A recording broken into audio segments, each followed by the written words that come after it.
Goeiemôre ook van my kant af, is lekker om julle almal hier te kan sien. En ja, ons maak vandag klaar met 'n reeks wat ons in hierdie vakansie gedoen het. So as jy nou hier op die sterkant inkom, gaan ek hom vir jou so vinnig opsom. Maar hierdie hele reeks Kompas het gegaan oor hoe hou ek koers in moeilike tye? Hoe gaan ek deur moeilike tye? En die rede hoekom ons die naam Kompas gekies het, ek weet vandag die moderne woord is seker jou GPS op jou foon, is dat die hele gedagte van 'n kompas of van 'n GPS is dat jy moet 'n vaste punt hê. En vanaf daai vaste punt, dan word die rigting bepaal waarheen jy gaan of waar jy wil uitkom. Die rede hoekom toe ons gepraat het oor die reeks en die naam van die reeks nie die woord GPS gebruik het nie, is as jy op jou foon kyk en dan kom jy wil ergens heen ry, dan wys dit vir jou die pad waarheen jy moet ry. Maar die lewe werk nie altyd so nie. Baie keer kom jy in situasies, kom jy in uitdagings in jou lewe en dit voel vir jou of daar nie 'n pad is nie. Dis hoekom ons die woord kompas gebruik het.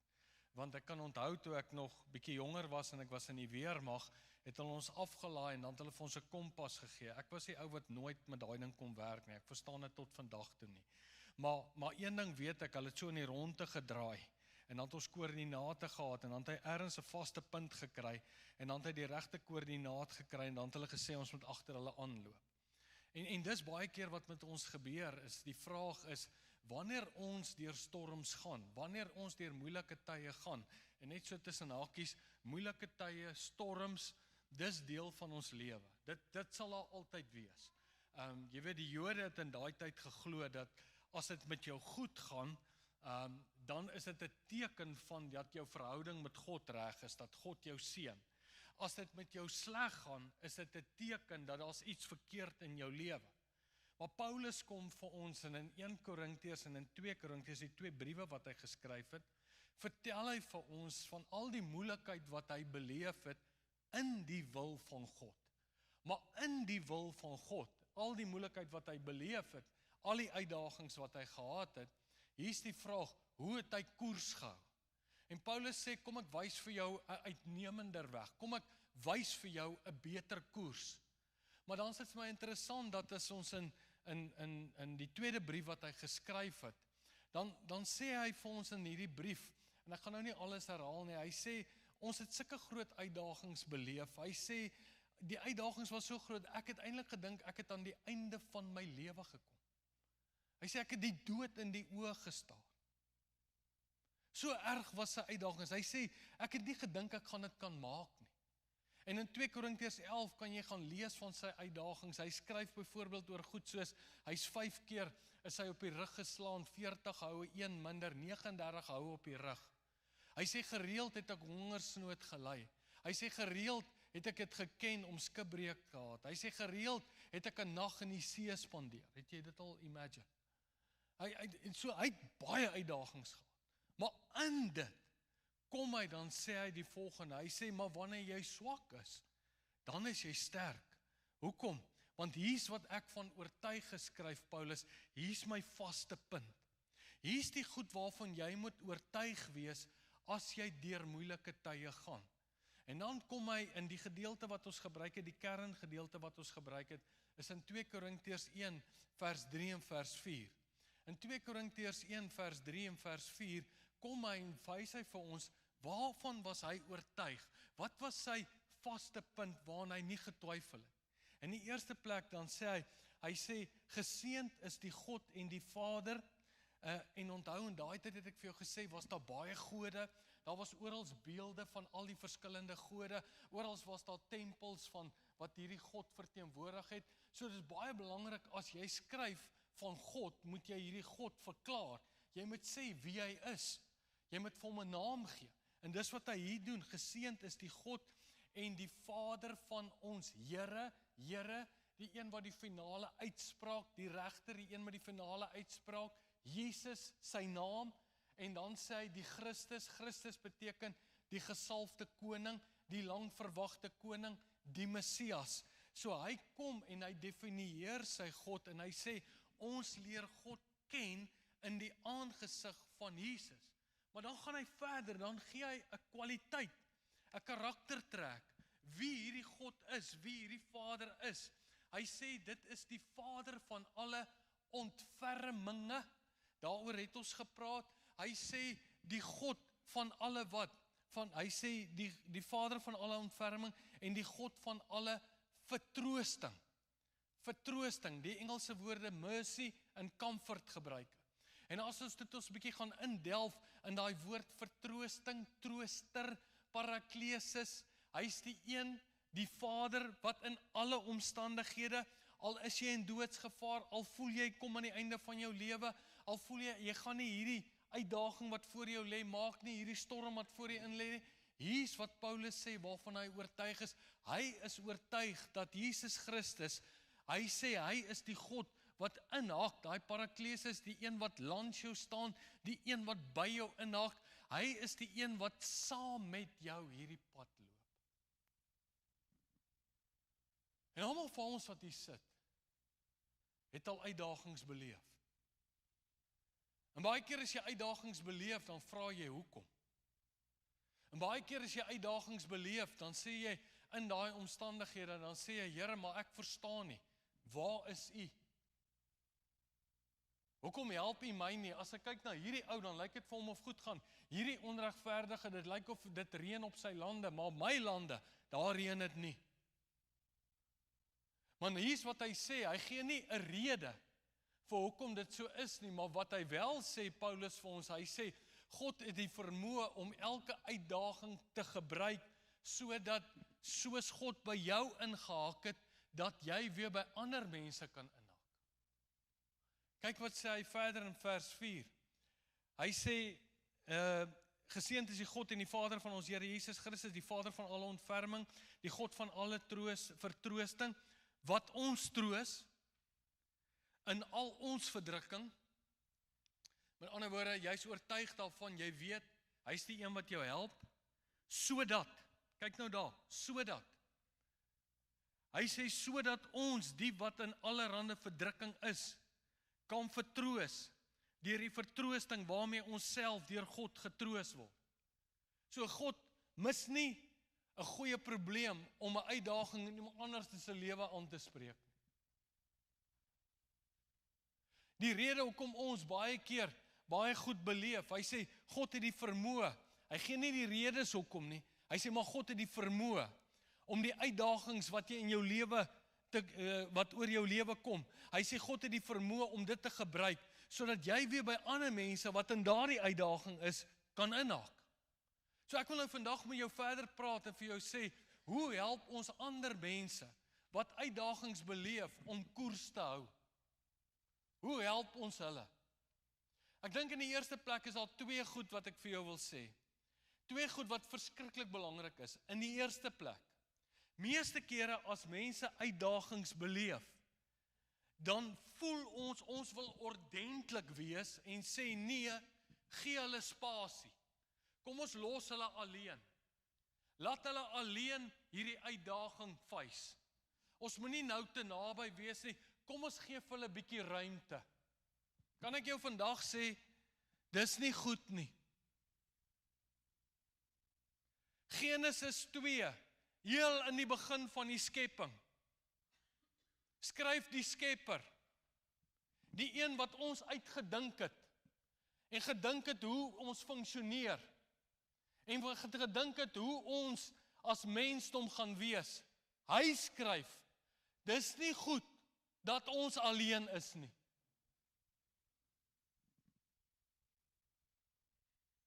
Dis nie goed dat 'n mens 'n krisis alleen deurleef nie. Eensaamheid is een van die grootste gevare van ons dekade.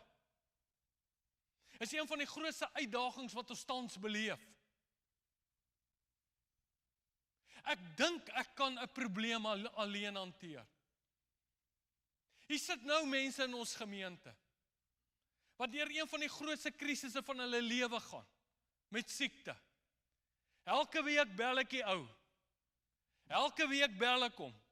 Sê ek, waar is jy? Dan sê hy, nee, ek het teruggeval. Want hy vra die vraag in sy lewe, Here, waar is U? Dan sê ek vir hom, jy moet kom na die gemeente toe. Jy moet bly in die gemeente. Jy moet laat jou broers nou laer trek om jou. Dat hulle jou saam met jou kan help en saam met jou kan journey deur hierdie probleem. Dan sê hy, nee, ek sit eerder alleen. Dis nie goed dat die mens alleen is nie. Jy moet dit vandag weet. As daar uitdagings en probleme is en jy het storms in jou lewe, hardloop na die gemeente toe, moenie weghardloop van die gemeente. Moenie in eensaamheid gaan sit nie. Want van die begin af sê die Skepper, dis nie goed dat ons alleen is. Dis die eerste ding wat ek weet. Die tweede ding wat ek weet, is dat alle mense, ons almal, as ons in moeilikheid kom, vra ons die vraag, Here, waar is U? Onthou jy Martha en Maria? Lazarus gaan dood. Hy's 2 dae dood. Luister, dan's jy dood. Jy kan nie vir 2 dae jou asem ophou nie. As jy 2 dae dood is jy regtig dood. Toe kom Jesus eers daaraan. Toe die bekende uitspraak wat ons almal maak. Here, as U hier was, as U hier gewees het, sou hierdie nie gebeur het nie. Hoeveel mense vra in ons lewe, het ons al die vraag gevra, Here, as U by my was, sou hierdie krisis my nie getref het nie. Here, as ek net 5 minute later gery het. Here, as ek nie hierdie dom besluit geneem het oor my besigheid nie. Here, as ek net nie in hierdie oomblik van swakheid dit gedoen het nie. As ek net nie dit gesê het nie. Meeste mense kom in tye van krisis en sê, Here, as U hier gewees het, dan sou my broer nie gesterf het nie. Ek weet dit van almal van ons. Ons almal doen dit, ons almal vra dit. Ons almal vra in krisistye, Here, waar is U? Hier's wat Paulus ons leer. Die Vader van alle ontferminge, die God van alle vertroosting, die God wat by jou inhak, die God wat saam met jou 'n pad loop. Hier's wat jy vandag moet weet. Al voel dit nie vir jou, of in die krisis God by jou is nie. Al beleef jy nie God nie. Hier's waarvan jy oortuig moet wees. Hier's waarvan jy moet weet, hy is by jou. Johannes het dit so duidelik besef in Johannes 1 vers 1 en 14. Hy sê, in die begin was die woord, en die woord was by God, en die woord was God, en die woord het vlees geword en onder ons kom woon. Eksodus 33, die eerste keer toe die volk trek uit Egipte uit, en die eerste plek waar hulle nou tot stilstand kom. Die eerste ding wat die Here vir hulle sê, bou vir my 'n tabernakel. Hy sê, want ek wil by my mense kom woon. Jy moet vandag verstaan, jy moet vandag oortuig wees van jou vaste punt. Hy is die een wat by ons woon. Dit is so mooi, die een Engelse vertaling sê, hy sê die volgende, the word become flesh and blood and move into our neighborhood. Die Passion Translation sê so mooi, hy sê, and so he became the living expression. Hy is by ons. Maar nou is die vraag, hoe leef hy daai nabyheid uit? En hoe beleef mense dit? Deur ons as gemeente. Ons is die sout. Ons is die lig. Ons is die wat hom nou verteenwoordig. Ons is die hande en die voete. Ons is nou die wat kom inhak by mense. En nie vir hulle te sê, ek gee vir jou spasie nie, maar daar te wees. En daar te wees beteken nie, ek gee die hele tyd antwoorde en dink en sê, ek voel saam met jou, man, jy voel niks. Jy kan nie saam met iemand voel nie, want elke mens voel op vir sy eie voel. Maar jy kan wel begrip hê, dat hy so voel. Maar moenie vir iemand sê, ek weet hoe jy voel nie, jy weet nie. Want elke mens beleef pyn op sy eie manier. En elkeen se boot het 'n eie ander uitdaging, elkeen se boot is verskillend. Wat in die storms is. Maar sê ek kan begrip hê. Ek kan verstaan. Maar hoe is ek teenwoordig? Ek is teenwoordig deur dalk net 'n oproep, of 'n WhatsApp, of 'n boodskap, of 'n pannekoek, of 'n brood, of 'n pot sop, of 'n hamburger, of as kom ek gaan drink net 'n koffie saam met jou. Dis hoe jy teenwoordig is. Jy daag op. Jy's in die oomblik. Ek het al baie keer mense gekry, dan is hulle in die oomblik in die grootste krisis van hulle lewe. Dan sê almal vir my, bly weg, dis oorlogsveld. Dan sê ek is soos Daniël, ek stap in die leeukuil in. Ek's daar. Ek's teenwoordig. Ek maak my teenwoordigheid bekend. Al sê ek niks nie. Al het ek nie al die antwoorde nie. Maar ek's daar. Julle almal weet, die laaste 2 weke het ons as familie met Mariette se afsterwe van haar ma, wat maandag begrawe is en donderdag was haar ter aarde. Was net die afgelope jaar was 'n uitdaging in ons familie. Elke dag het sy na haar ma toe gery, wat in Grootbrak gebly het. Elke dag, laaste maand, die laaste 2 weke in die ICU. Wat doen ek as husband? Ek is nie daar en sê die hele tyd vir haar, hoorie, moenie worry nie. Ek's maar net daar. Ek sit in die aande, as sy in die oggende vroeg ry en ek kom in die aande terug, hou ek al vas. Is jy okay? Nee, ek's nie okay nie. Okay. Ek neem my huis oor. Ek weet nou tot wat is die bediende se naam, ek het nooit geweet nie. Ek het nou tot haar nommer. Ek het tot haar nommer.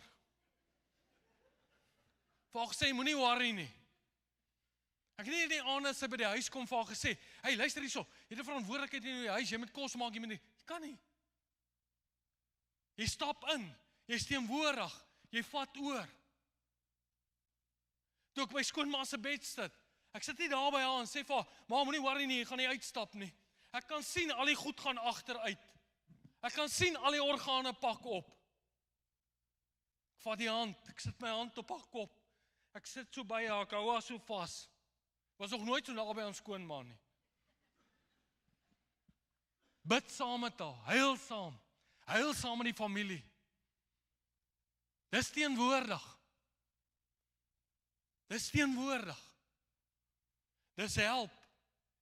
Dis koopie blomme. Dis sê vir die sissies, moenie worry nie. Gaan okay wees. Sal saam met julle die pad loop. Verstaan jy wat ek vir jou probeer sê? Die Here sê, ons het pyn ervaar. 15-20 jaar terug is my pa dood.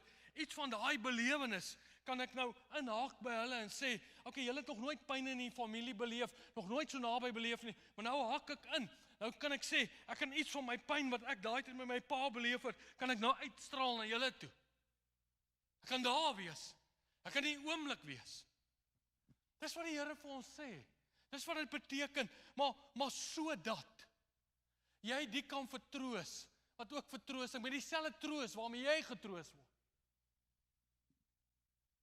Dis wat die Bybel ons leer. Ek hou daarvan, ek lees baie keer vir julle hierdie gedeelte, maar dit is so mooi. Levitikus 26 vers 9 tot 12. Hy sê, I'll give you my full attention. En dan gaan hy aan, dan sê hy, I'll set up my residence in your neighborhood. Hoe dink jy doen hy dit? Hy doen dit deur ons as gemeente in 'n neighborhood te sit, en ons as gemeente in 'n stad te sit, sodat ons hierdie liefde van God, hierdie wat hy saam met ons die pad loop, wat hy inhak by ons, dat ons dit kan inhak by ander mense en saam met hulle pad loop. Moenie bang wees om met mense 'n pad te loop. Nou na die eerste diens kom een van ons vennote na my toe en sê vir my, so ongeveer 'n jaar terug is daar 'n familie wat hulle kind is dood, 'n groot uitdaging beleef het. En toe hulle klomp as vriende bymekaar gekom het, het die vriende vir hulle gesê, kom ons gee vir hulle net spasie. Hy sê, maar as gevolg van dit wat ons heeltyd in die gemeente sê, wees daar, wees teenwoordig, het hy net gevoel, hy sê, en hy het gereeld vir die ou 'n pak biltong en 'n bottel rooiwyn gevat. Hy sê, en toe hy dit nou weer hierdie week doen, hy vat na 'n jaar, die familielid of die kind is nou 'n jaar dood. Hy sê toe hy weer vir hom die wyn en die biltong vat, toe sê die ou vir hom, dankie dat jy net daar was. Dankie dat ek net by jou kon gesit het terwyl ek die biltong eet, kon ek net met jou gepraat het. Jy het nie antwoorde nie, maar ek kon net iets van my hart met jou deel. Dis wat dit beteken. Dis wat ons as gemeente doen. I'll set up my residence in your neighborhood. I moved into your neighborhood. So ek wil jou vandag uitdaag en sê, hier aan die einde van die reeks, hoe hou ek koers? Ek hou koers om deur by ander mense in te haak. Die bekende gedeelte wat ons altyd hou daarvan om te lees, en wat ons so gereeld vir mense in 'n krisistye gee, Romeine 8:28, en ons weet, dat vir hulle wat God liefhet, alles ten goeie sal meewerk vir hulle, wat na sy voorneme geroep is, maar die oorspronklike vertaling sê die volgende, we know that, in fact, that God works all things together for good. God werk saam met mense, wat hom liefhet. Hy werk saam met mense wat hom liefhet. God werk saam, God haak by jou in, as jy by ander mense inhaak. Hy werk saam, en so kan jy die krag van God begin sien en beleef deur jou lewe. Hy werk saam. Galasiërs 6 vers 2 skryf Paulus so mooi, dra mekaar se laste en vervul so die wet van Christus. Wat is die wet van Christus? Julle moet mekaar lief hê, soos ek julle liefhet, moet julle mekaar lief hê. Dra mekaar se laste. Wat is die las? Is daai gewig wat op 'n ou se skouer is. Ek weet nie om aan te gaan nie. Kom ek hak by jou aan. Kom ek vat 'n stukkie van hierdie gewig. Die 4M manne, die wat so mal is om op 4M te gaan. Jy weet, partykeer dan pak 'n ou se bene hier na dag 1 op. Dan moet jy sy tas, jou groepie, moet daai sak dra. Jy wil mal word. Want dit is swaar. Nou het jy 'n sak agter en 'n sak voor. Maar jy moet die ou help. Ja, maar kan hy nie van die begin af besef, hy gaan dit nie maak nie. 4M manne. Maar dra 'n bietjie daai sak. Maar dis wat hy sê, dra mekaar se las. Maak sy las ligter. Hoe doen jy dit? Hak by hom in. Romeine 12 vers 15. Wees bly met die wat bly is. Ween met die wat ween. Partykeer huil ons net saam. Partykeer ween ons maar net saam. Dis al wat Jesus sê, hy sê, in daai dag, onthou jy wat sê hy daar in Matteus, hy sê in daai dag, sal daar mense kom en sê, ja maar hoe het dit gewerk, jy het net vir my 'n bekertjie water aangegee, jy was daar, jy was teenwoordig, jy was net in die oomblik. Dis miskien die verskil, onthou daai gedeelte, wat hy skryf in Markus 6, vers 33, waar Jesus vir die 5000 mense kos gegee het, en aan die einde van die aand, dan kom die disippels by Jesus, dan sê hulle mos vir hom, Here, jy moet hier klomp mense nou wegstuur, hulle moet nog gaan kos kry, heel dag na jou gesit en luister. Dan sê Jesus vir hulle, nee, ons gaan vir hulle kos gee. Jy sien, dis baie keer wat ons doen met uitdagings in die samelewing, en mense wat jy sien wat swaar kry, mense wat jy sien deur 'n moeilike tyd in jou vriende gaan. Jy's baie concerned, jy het baie daaroor te sê. Maar die verskil is dit wat Christene doen, wat ons as kerk veronderstel is om te doen. Ons moet oorbeweeg van concern tot compassion. Jesus is deur compassion, Jesus is deur compassion gedryf. Hy het iets aan die probleem gedoen. Hy het ingestap in die moeilikheid. Hy het tussen die bloed en die sweet en die swaar kry, het hy ingestap en ingehaak by mense. Hy het gesê, ons gaan vir hulle kos gee. Toe die krepele daar gesit het, toe gaan sit hy by hom, toe sê hy, ek stap in jou daaglikse lewe. Toe hy besetene by hom bring, het hy nie gesê soos al die ander mense, skuif hom weg nie. Hy het gesê, bring hom hier, kom ek help hom. Hy het ingestap in die probleem in. Toe die blindes, hy het ingestap. Dis wat hy sê, die gees van die Here is op my. Lukas 4 vers 18, 19, 20. Die gees van die Here is op my. Hoekom is die gees van die Here op my? Hoekom het hy die gees? Om die wat blind is, om vir hulle sig te gee. Om die wat krepeel is, om vir hulle hoop te gee om te loop. Om die wat deur moeilike dae, om die aangename jaar van die Here aan te kondig. Dis wat ons veronderstel is om te doen. So ek wil jou vandag uitdaag. Ek wil jou uitdaag. Nou, terwyl ek met jou praat, kom maar mense in jou kop, en die prentjies in jou kop, en die Heilige Gees sit prentjies, en mense se name in jou hart en jou kop. En jy sien hierdie prentjie. As jy uitgaan, gaan doen iets aan. Stuur die WhatsApp, stuur die boodskap. Vat die koffie. Maak die koffie afspraak, vat vir 'n ete. Vat die pannekoek, vat die pot sop, whatever. Maar wees teenwoordig in mense se lewens en in die uitdagings. En saam met al die ander lewegewende gemeentes in hierdie omgewing, is dit hoe ons hoop bring. Dis hoe ons hoop bring. Ons word nie gedryf deur net concern nie. Ons word gedryf deur compassion. Ons raak betrokke. Ons hak in by ander mense. Ons vaste punt is Christus. En dan loop ons hierdie pad. Ons is oortuig, hy's by ons en hy's in ons. Dis wat ons weet.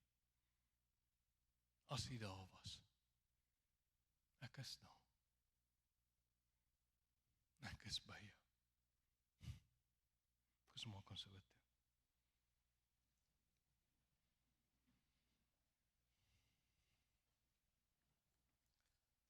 Onthou my woorde. Die woorde van die Skepper. Dis nie goed dat die mens alleen is nie.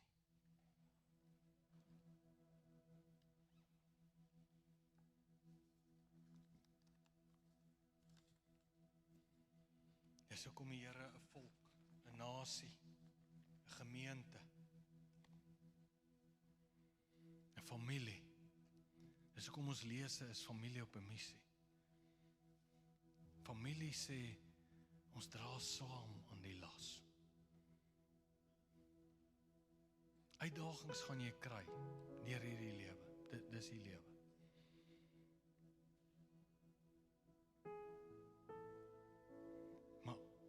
Maar die Here sit ons in 'n gemeente, sodat ons saam kan inhak by mekaar.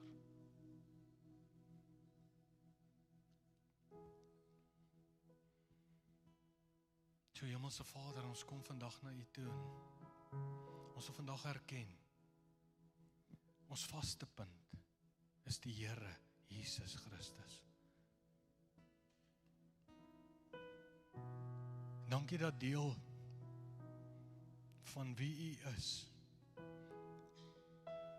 U hierdie vaderlike pa-hart van ontferming, barmhartigheid. Maar U het ook hierdie vaderlike hart, U is hierdie God van alle vertroosting, hierdie God wat inhak, God of all comfort. U hak in. En dan sê jy, gaan hierdie hele wêreld in. En so is daar mense wat deur baie uitdagings gaan, in ons onmiddellike omgewing, net hier om ons, saam met ons by die werk, saam met ons by die skool, by die universiteit, oral. Help ons om te sê, ek hak by jou in. Ek check net vandag weer in. Kan ek vir jou rondry? Kan ek vir jou aandra? Kan ek vir jou optel? Kan ek vir jou bring? Kan ek net iets vir jou doen? Ek bid dit, Here. Help ons as gemeente om 'n gemeente vir die gemeenskap sal wees. Dat ons nie net gedryf sal word deur concern nie, maar deur compassion. Ek dank U daarvoor. Dankie dat U nog altyd die God was wat onder ons woon. Immanuel, God met ons. Ons eer U daarvoor in Jesus.